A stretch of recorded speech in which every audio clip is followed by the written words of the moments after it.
over Kansas that were very pleasant today. However, we are looking for a new front to begin to drift south and eastward. The central and eastern parts of Kansas will very probably be cloudy in the morning, and then western Kansas will begin to get increasing cloudiness by tomorrow afternoon.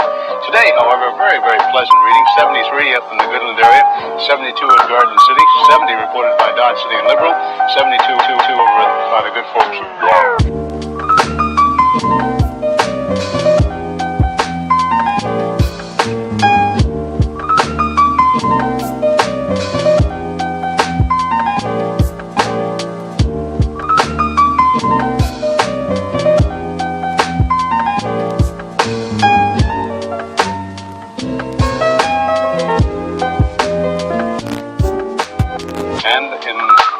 Ponca City, Blackwell area, 68 degrees today.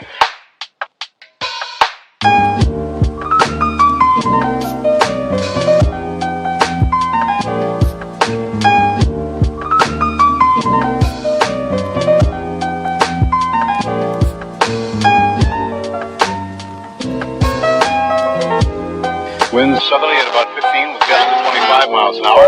Barometric pressure 30.00 and is rising.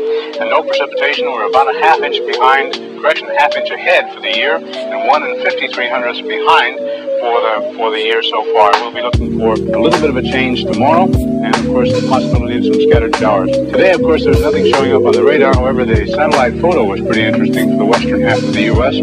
Rain showers and thunder showers along that frontal system, and that wide band of fairly heavy snow. Now, what will happen each time that you see the frontal system on there, that begins at 6 o'clock in the morning, and then you'll see the cloud pattern move until 2 o'clock this afternoon. So as of that time, of course, the front was way off in the northwest. Now, however, it's moving into the central part of the nation with a couple of high-pressure cells behind it.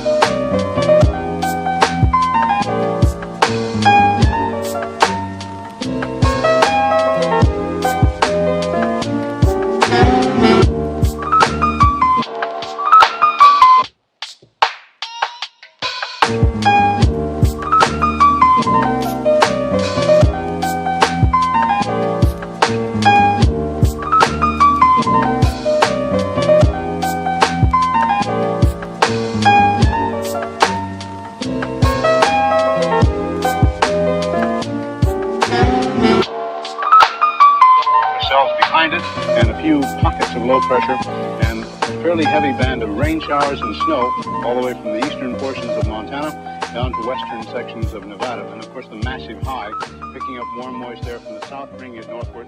So when the two masses collide over Kansas, we are looking for some... Here's a story. When I was a teenager, I performed a comedy routine for my high school talent show. There was this cool jacket that I wanted to wear because I thought it would make me look like Albert Brooks. For months, I saved up for this jacket. But when I finally had enough, I went to the store and it was gone. They just sold it to someone else. So I went home and I told my mother and she said, let that be a lesson. That's the good that comes from wanting things. She was really good at dispensing life lessons that always seemed to circle back to everything being my fault. But then, on the day of the talent show, my mother had a surprise for me. She had bought me the jacket. And even though she didn't know how to say it, I knew this meant that she loved me. Now that's a good story about my mother. It's not true, but it's a good story, right? I stole it from an episode of Maude I saw when I was a kid where she talks about her father. I remember when I saw it thinking, that's the kind of story I want to tell about my parents when they die. But I don't have any stories like that. All I know about being good, I learned from TV. And in TV, flawed characters are constantly showing people they care with these surprising grand gestures. And I think that part of me still believes that's what love is. But in real life, the big gesture isn't enough. You need to be consistent. You need to be dependably good. You can't just screw everything up and then take a boat out in the ocean to save your best friend or solve a mystery and fly to Kansas. You need to do it every day, which is so hard. When you're a kid, you convince yourself that maybe the grand gesture could be enough. That even though your parents aren't what you need them to be over and over and over again, at any moment they might surprise you with something wonderful. I kept waiting for that, the proof that even though my mother was a hard woman, deep down, She loved me and cared about me and wanted me to know that I made her life a little bit brighter. And even now, I find myself waiting. Hey, Mom, knock once if you love me and care about me and want me to know that I made your life a little bit brighter. No one ever tells you when your mom dies, you get a free churro. That kind of brings us to the idea to something that you have been dealing with for 4 years now, which is that you have stage 4 bone cancer. Metastatic breast cancer. The possibility that there is some kind of force that will take us out when it's time to go out is nothing that I can do anything about. But also, if you look at the world, what you see is things appearing and disappearing. And humans are a part of the whole of that. And humans appear and they disappear off the face of the earth. That just happens. Our egos personalize it and we consider ourselves special cases. Yes. But we're really not. We are part of the whole, and everything in the whole transforms all the time. Changes form, transfigures. You're a special case. It's because I'm your mama. I know this transfigure. I know, but come on, there's no way to stop the heartbreak. What do you do about that? You cry. You cry.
Grab a six-pack and watch the universe end. Here. That's basically what I do every day. To the end of the universe.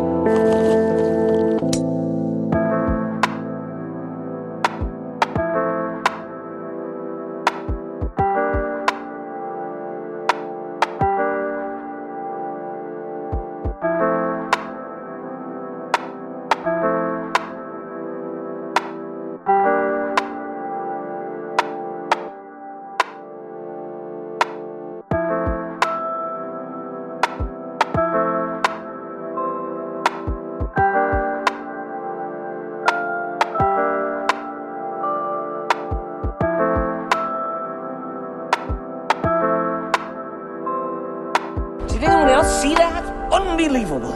It's a second Big Bang.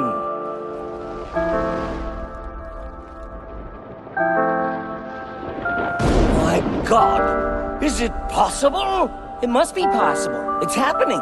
By the way, what's happening? It appears this universe is exactly identical to the old one. If so, we just need to keep going forward in time to the point when we left.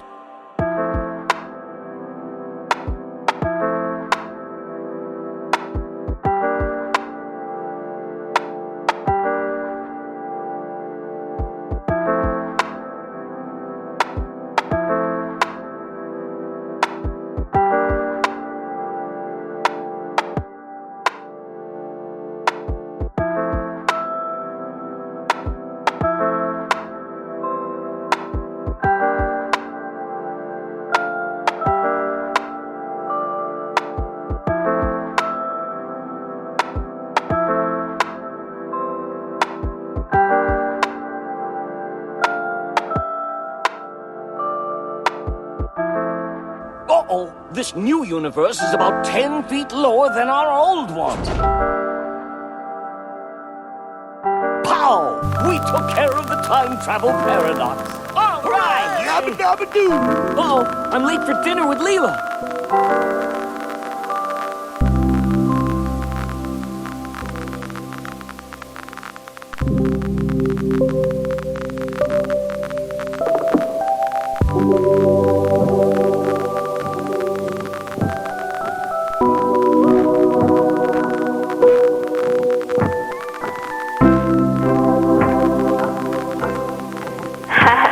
I think I'm dying.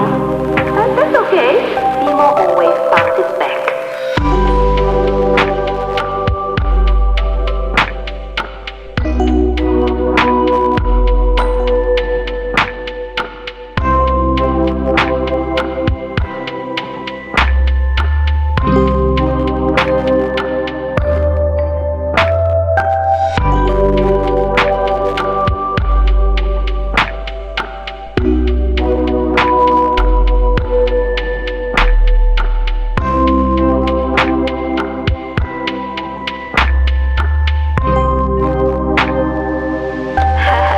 I think I'm dying.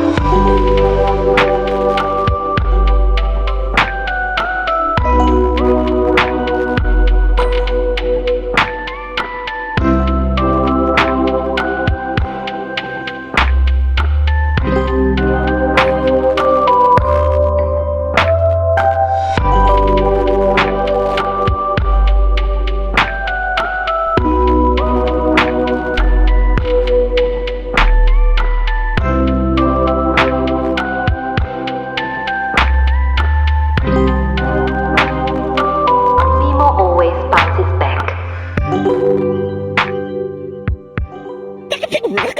You can't walk away from an offer like that. I don't believe in anyone but me and what I can do. See ya. You arrogant bastard. You think you can treat me like garbage and just walk away, is If you it? send someone after me, do me a favor. Send the toughest mofo you can find.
So what's up? You want a piece of me too? I'm the same. I have faith in myself and my sword, nothing else. When I left Bosco Waters' gang, I thought to myself, by using my skills and my strength, I can get whatever I want out of life. But the world doesn't work that way. There are times when you have to agree with people, even when you think they're wrong. Or do something, even though you think it's crazy. What a load of horse piss. What's that? You can make all the excuses you want, but you're the one who decided how to live your life.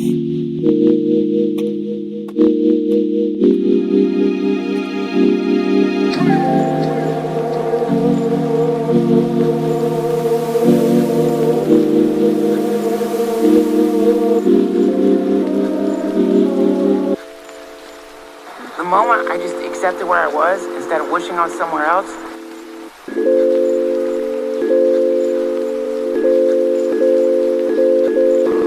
everything just got better. Like you're talking about the thing where I've thought about this a little bit. You can house, but you're still a hoarder.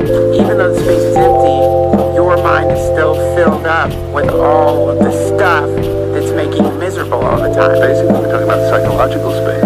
Your mind is overcrowded. That's it.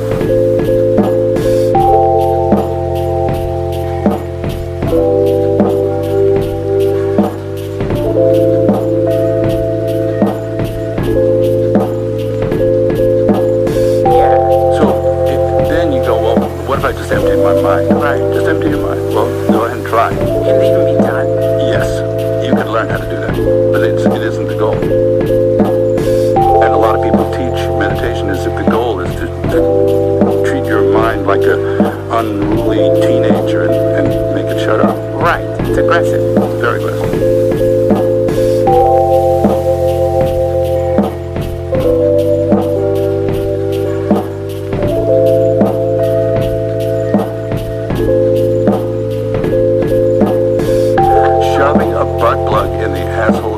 But corking up that part, that idea of corking, it's not the idea, it seems more like it's accepting there's this infinite swarm of thoughts, and that by understanding that you're not necessarily as connected to them as you thought, it allows... Which is what this is talking about. Right. You don't have to kind of grasp and dwell on that as the only solution for continuing to be alive. There's another option, which is to use the sense percept to arrive back at the present. I get it.